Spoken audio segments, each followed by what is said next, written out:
नानीबाई मळा येथील खुनी हल्ल्यातील आरोपी जेरबंद।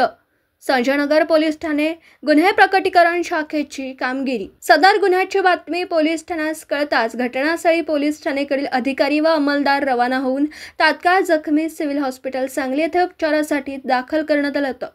येथील जखमी बेशुद्ध अवस्थेत असल्याने आरोपींबाबत कोणतीही माहिती मिळत नव्हती, त्यामुळे तपासात अडचणी निर्माण झाल्या होत्या।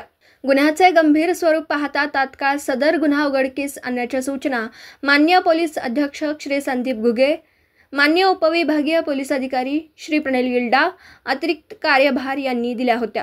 दिलेल्या सूचनेप्रमाणे माननीय पोलीस निरीक्षक सूरज बिजली, संजयनगर पोलीस ठाणे यांच्या मार्गदर्शनाखाली संजयनगर पोलीस ठाणेकडील गुन्हे प्रकटीकरण शाखेकडील अंमलदार सदर गुन्ह्याचा तपास करीत होते। आरोपींनी कोणताही पुरावा मागे ठेवला नव्हता व जखमी बेशुद्ध अवस्थेत असल्याने तपासात अडचणी निर्माण झाल्या होत्या।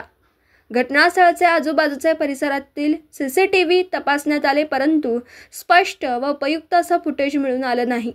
सहाय्यक पोलीस निरीक्षक किरण स्वामी व गुन्हे प्रकटीकरण शाखेकडील अंमलदार पोलीस हेड कॉन्स्टेबल 79 विनोद साळुंखे व पोलीस कॉन्स्टेबल 1651 सुशांत लोंढे यांनी कौशल्यपणाला लावून गोपनीय बातमीदारामार्फत वरील आरोपीने सदरचा गुन्हा केलेली माहिती प्राप्त करून घेतली व सदर आरोपी खेराडकर पेट्रोल पंपच्या समोर असलेल्या झुडपात येऊन लपून थांबल्याची बातमी मिळाली।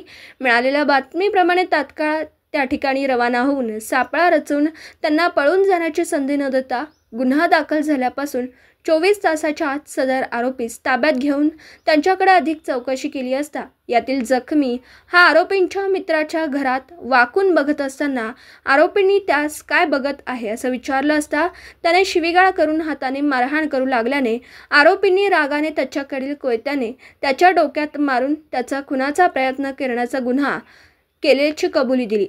त्यांच्याकडून गुन्ह्यात वापरलेले हत्यार सविस्तर पंचनाम्याने जप्त करण्यात आला असून गुन्ह्याचा पुढील तपास सहाय्यक पोलीस निरीक्षक किरण स्वामी हे करीत आहेत।